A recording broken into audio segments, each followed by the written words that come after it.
e 5 dentre elas eram prudentes, e 5 loucas.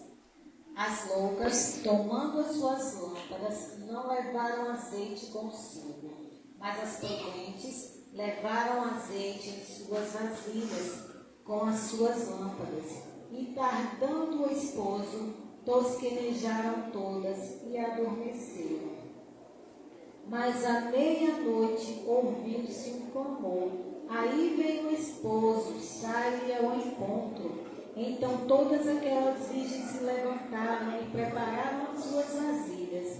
E as loucas disseram às prudentes: dá-nos do vosso azeite, porque as vossas lâmpadas se apagam. Mas as prudentes responderam, dizendo: não seja caso que nos falte a nós e a vós, e diante aos que vendem, e comprai-o para vós. E tendo elas ido comprá-lo, chegou o esposo, e as que estavam preparadas estavam com ele para as bodas. Entraram com eles para as bodas, e fechou-se a porta. E depois chegaram também as virgens loucas, dizendo: Senhor, Senhor, abre-nos a porta. Ele respondendo disse: em verdade vos digo que não vos conheço. Vigiai, pois, porque não sabeis o dia nem a hora em que o Filho do Homem há de vir. Aí fala sobre uma parábola escatológica, que fala sobre o fim dos tempos, sobre a vinda de Jesus Cristo. No livro de Mateus, capítulo 24 e 25, vai falar sobre o sermão profético de Jesus, no Monte das Oliveiras. E no capítulo 24 fala das coisas que iam acontecer nos últimos tempos, antes da vinda de Jesus, como o princípio das dores, a grande tribulação e a vinda do Filho do Homem. E por fim, as parábolas escatológicas, que falam sobre o fim dos tempos, o fim das coisas. E, dando continuidade nas parábolas, no capítulo 25 vai falar sobre a parábola das 10 virgens, que fala sobre o casamento de Jesus Cristo no tempo dele em Israel. Ele fez essa analogia porque acontecia esse casamento dessa forma na época dele. Então, o casamento na época de Jesus tinha 3 estágios. O primeiro era o contrato de casamento, que era feito entre os pais dos noivos, Então, ele fazia esse contrato formal para ter garantias, tanto para o noivo quanto para a noiva. E a gente, tirando para o nosso lado, Jesus, o nosso Deus eterno, ele fez esse contrato também de casamento conosco, através do nosso Senhor Jesus Cristo. Jesus Cristo veio aqui na terra, morreu, se sacrificou, tudo isso para que a gente pudesse ter direito a esse contrato que o nosso Deus fez por nós, de um dia a gente poder morar na eternidade com Ele. Então Jesus se sacrificou e Ele derramou seu sangue naquela cruz. Tudo isso para que um dia Ele viesse buscar a sua noiva, a sua igreja, as prudentes, aquelas que estão preparadas. E o segundo estágio fala sobre o noivado, que seguia-se na casa da noiva, era realizado na casa da noiva. Então, era feita promessas mútuas entre eles, entre os pais das noivas, entre o noivo fazer promessa para a sua noiva, e ele também levava presentes para a sua noiva. E Jesus nos prometeu, quando a gente recebeu a Cristo como Senhor e Salvador, Ele nos fez promessas gloriosas, de que um dia Ele ia voltar para nos buscar, de que Ele faria morada para nós na eternidade e de que Ele estaria conosco todos os dias até a consumação dos séculos. Então a gente não está aqui em vão, a gente não está aqui à toa. O nosso Jesus Cristo está do nosso lado. Por mais que sejam difíceis as lutas, né? Jesus está conosco. Ele luta as nossas batalhas conosco. Ele sofreu para que nós também, para sentir o que nós também sentimos. Ele sentiu todas as dores que nós sentimos, né? Todos os sofrimentos. Lá em Isaías fala que ele era um homem de dores. E também que fala que ele deu presentes, né? A sua noiva. E o presente que ele deu foi o Espírito Santo de Deus. Quando nós recebemos a Cristo, o Espírito Santo passa a habitar em nosso coração. Ele vem e nos preenche da presença de Deus. E quando nós somos preenchidos da presença dele, nós somos totalmente transformados. Não tem como receber a Cristo, viver para Cristo e ter a vida da mesma forma, viver da mesma forma. E lá no livro de João, capítulo 16, versículo 7, fala que para o Espírito Santo ter vindo aqui para a terra, Jesus precisou ir, né? Ele foi assunto ao céu. Então ele nos trouxe, nos deu esse presente maravilhoso, que é o Espírito Santo, que ele vai nos convencer sempre dos nossos pecados, ele vai sempre nos convencer sempre das nossas falhas e dos nossos erros.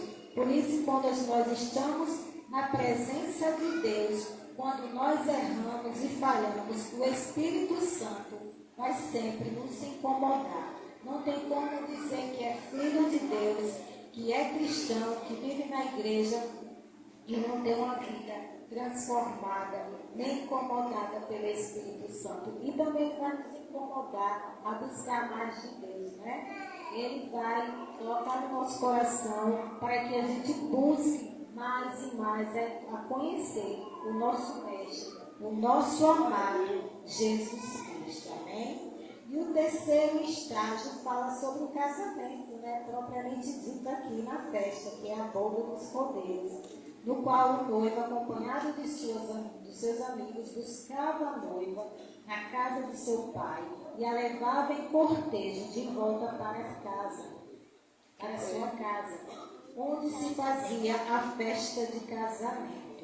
Então a gente vê aqui que o casamento para Deus é algo muito importante. Deus não fez o casamento para ser desfeito por qualquer coisa, né? Deus não fez o casamento para ser uma coisa banal.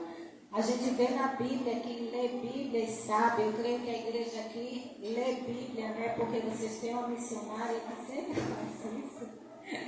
Ela sempre incentiva vocês a estarem lendo a Bíblia para isso, para que vocês descubram a verdade e sejam libertos. Ela sempre fez isso comigo e eu dou graças a Deus por isso. Então fala aqui,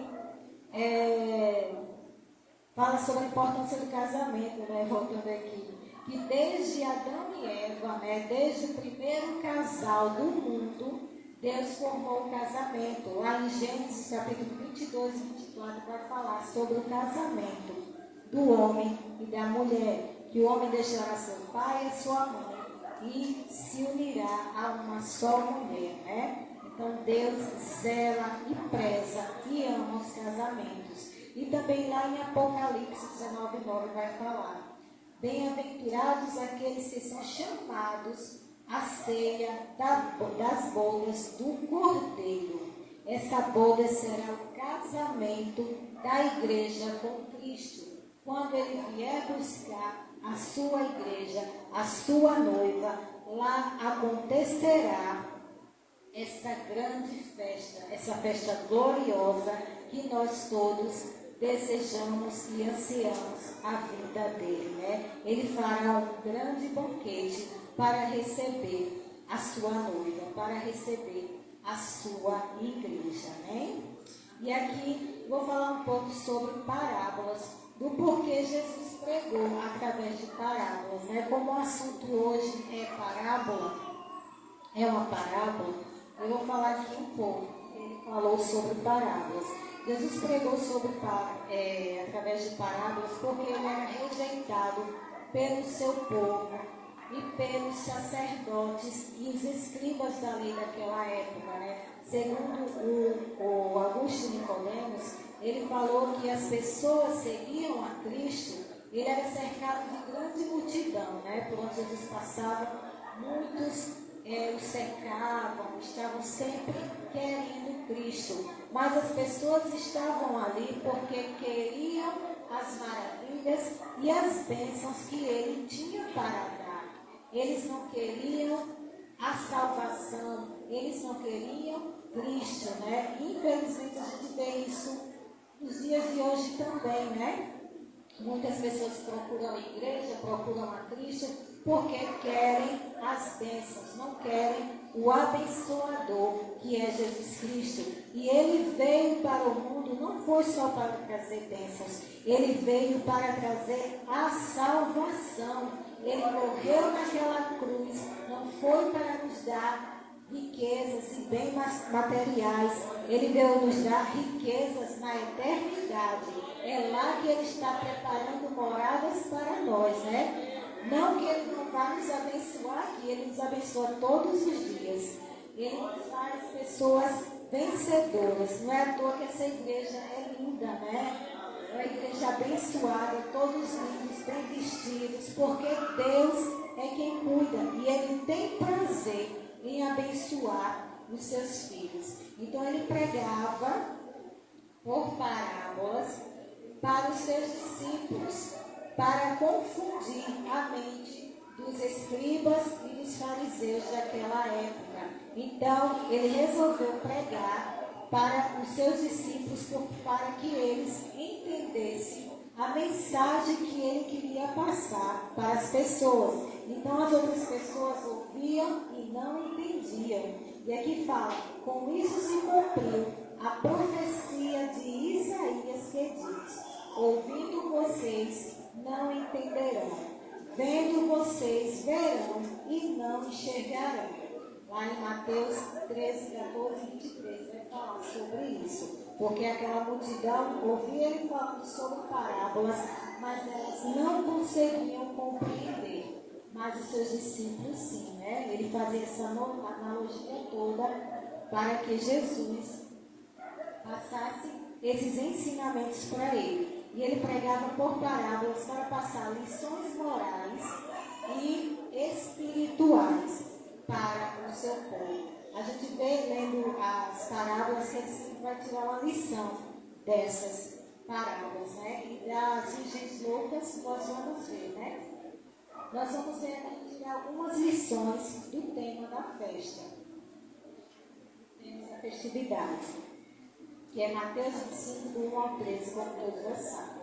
As virgens sábias e as virgens loucas, essa é a primeira lição. Então o reino do céu será semelhante a 10 virgens que, tomando as suas lâmpadas, saíram ao encontro do esposo.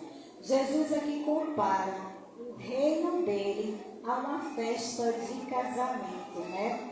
É como eu já falei, a gente vê a importância que Deus dá ao casamento, né? Que ele tem prazer em ver as pessoas se casando, se unindo, formando famílias. Porque é assim que ele vai nos buscar, é assim que ele nos vê, como noiva amada dele. Aqui fala das virgens loucas e prudentes. As virgens são a igreja de Cristo. São todas as pessoas que aceitaram a Cristo como Senhor e Salvador e têm as suas vidas à espera de Cristo. Até as loucas estão esperando, né? Mas somente os prudentes, como a gente vai ver, herdarão o reino dos céus. Porque Deus fez o casamento para que o homem e a mulher vivessem unidos. E também uma coisa bem interessante que a gente fala, né? Quando a gente está namorando, tendo a nossa vida conjugal aqui na terra, a nossa vida terrena, a gente quer passar o máximo de tempo possível com o nosso namorado, com o nosso noivo, né? Para poder conhecê-lo, né? Para ter intimidade com ele. E é assim que Deus quer de nós.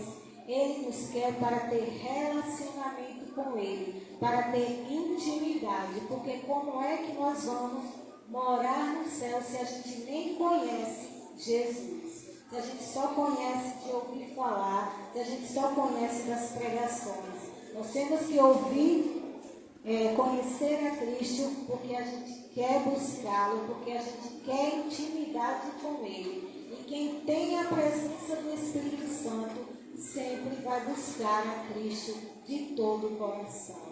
Sempre vai querer conhecer a palavra, vai querer orar, jejuar, se consagrar, ter uma vida de comunhão com Ele, porque aí nós vamos desejar mais e mais estar na presença do nosso Deus. Amém? E agora a segunda lição que fala. E cinco dentre as loucas, tomando as suas lâmpadas, não levaram azeite consigo, mas as prudentes levaram azeite em suas lâmpadas, com as suas vasilhas, né? Então aqui fala que todas elas saíram ao encontro do noivo para encontrá-lo, e elas tinham que levar as suas reservas, né? Infelizmente as loucas não levaram, só as prudentes. Por que só as prudentes levaram? Porque, como eu já falei aqui, elas tinham intimidade com Deus, elas buscam relacionamento com Deus. A igreja verdadeira de Cristo sempre vai desejar a presença de Deus. Não tem como ser cristão e não ter a presença do Espírito Santo. Quando a gente aceita Cristo, é Ele que passa a morar em nosso coração. E é Ele que vai nos conduzir a Jesus Cristo. É Ele que vai nos fazer desejar, dia após dia, a presença de Jesus. Então, a reserva é o Espírito Santo. O azeite é o Espírito Santo. Mas as prudentes levaram as suas vasilhas com as suas lâmpadas. Então, as prudentes andavam sempre preparadas, né? Elas estavam constantemente na presença de Deus, buscando Ele dia após dia, porque elas desejavam, elas ansiavam a presença de Deus. E a igreja de Cristo tem que ser assim. Nós devemos começar a vida no Espírito, andar no Espírito e terminar no Espírito, porque é Ele que vai nos conduzir à eternidade com Cristo. Amém? E a terceira lição fala: e entrando e tardando o noivo, tosquenejaram todas e adormeceram. Mas à meia-noite ouviu-se um clamor. Aí veio o esposo, saiu ao encontro. Então todas aquelas virgens se levantaram e prepararam as suas lâmpadas. Aqui fala, né, que todas elas adormeceram, tanto as prudentes como as loucas, né? Nós somos igreja de Cristo. Vai chegar um tempo na vida que nós vamos enfraquecer na fé, né? Que nós vamos cair, que nós vamos esmorecer, que a gente muitas das vezes vai perder a fé, né? Pelas provações e as lutas que a gente passa. Mas quem tem a presença do Espírito sempre vai se erguer, sempre vai se levantar, né? E todas elas adormeceram. Isso quer dizer que todos nós passamos por problemas e por lutas, e que também erramos, que também falhamos. Ninguém aqui é perfeito, ninguém aqui na terra é perfeita, não existe uma igreja perfeita. Todos nós somos falhos, todos nós somos pecadores, mas a gente busca a misericórdia de Deus, coisa que as virgens loucas não buscam. Elas vivem as suas vidas de qualquer forma, fazendo o que querem, achando que só pelo fato de estarem na igreja elas estão salvas. E não é bem assim, né? Muitas das vezes vivem na igreja, trabalham na igreja, têm uma aparência de cristão, mas não têm a chama, a presença do Espírito Santo em suas vidas. É o Espírito Santo que tem que nos conduzir ao Pai. É o Espírito Santo de Deus que vai nos levar até o nosso esposo, até o nosso noivo. E como aqui eu falei que todos nós podemos cair, quem tem a presença do Espírito, ele vai nos incomodar. Quando a gente errar, quando a gente falhar, ele vai nos mostrar que estamos errados. E nós vamos sentir vergonha dos nossos erros. Nós vamos sentir vergonha das nossas falhas, porque o Espírito Santo está nos mostrando o nosso erro. Mas as virgens nécias, elas não pensam nisso. Muitas das vezes elas pecam, elas erram, mas elas vivem as suas vidas de forma displicente, sem nenhuma preocupação com a vinda de Cristo, sem nenhuma preocupação de estar ferindo o Espírito Santo, porque ele se entristece quando a gente erra. O Espírito Santo se magoa e ele tem ciúmes de nós. Nós devemos viver única e exclusivamente para ele e sermos guiados por ele. E aqui fala, então todas aquelas virgens se levantaram e prepararam as suas lâmpadas, né? Todas saíram e começaram a preparar as suas lâmpadas para encontrar o noivo. A quarta lição vai dizer assim: e as loucas disseram às prudentes: dá-nos do vosso azeite, porque as nossas lâmpadas se apagaram. Mas as prudentes responderam, dizendo: não seja acaso que nos falte a nós e a vós, e diante aos que vendem, e comprai-o para vós. Aqui é algo bem interessante, né? As loucas levaram pouca reserva, então as suas lamparinas estavam se apagando, né? Isso mostra as pessoas que às vezes começam na presença de Deus, tem até aquela chama do Espírito Santo no seu coração, mas elas não investem tempo na presença de Deus. Elas não buscam se encher cada vez mais do Espírito Santo. Não dedica a ler a palavra, a orar, a jejuar. Elas, infelizmente, confiam na fé de outras pessoas, né? Como do irmão, como da pastora, como da missionária, como do esposo, da esposa. E não tem como a gente colocar a nossa fé, a nossa confiança no ser humano. Nós que devemos buscar, nós que devemos nos encher do Espírito Santo. Então, agora elas começaram a dar valor àquilo que antes elas desprezaram. Antes elas não buscavam a presença de Deus. Antes elas não buscaram relacionamento com Deus. Mas agora que elas viram que estava tarde demais, elas quiseram pedir emprestado, né? E as prudentes não deram, né? O azeite para as loucas. Mas por que elas não deram? Porque não se empresta relacionamento. Não se empresta intimidade com Deus. Cada um tem a sua intimidade com o Pai. Cada pessoa que tem que buscar individualmente, né? Ninguém vai salvar ninguém. Ninguém confie na fé do próximo. Ninguém confie só porque o pai e a mãe vivem orando e você vive a vida relaxadamente, né? Sem buscar essa essência, sem buscar a presença do Espírito Santo. Que a gente volte a buscar a presença de Deus com temor, com alegria, para que a gente possa ir nas bodas do Cordeiro, quando o nosso Mestre, o nosso Senhor Jesus vier para nos buscar. Amém?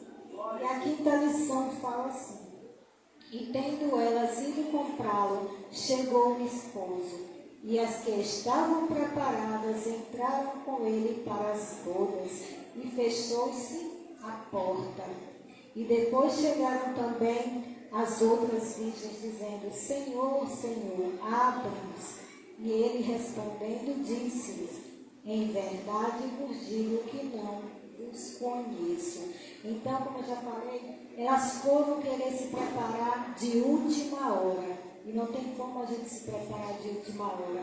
A nossa vida com Deus, com o Espírito Santo, é constante. É que quando nós conhecemos a Cristo e viver a vida esperando a Cristo, e quando Ele voltar, nós estarmos preparados para ir com Ele para a eternidade. Então, quando Jesus voltou, quando aconteceu o arrebatamento, as que estavam preparadas entraram com Ele para as bodas do Cordeiro. Aleluia.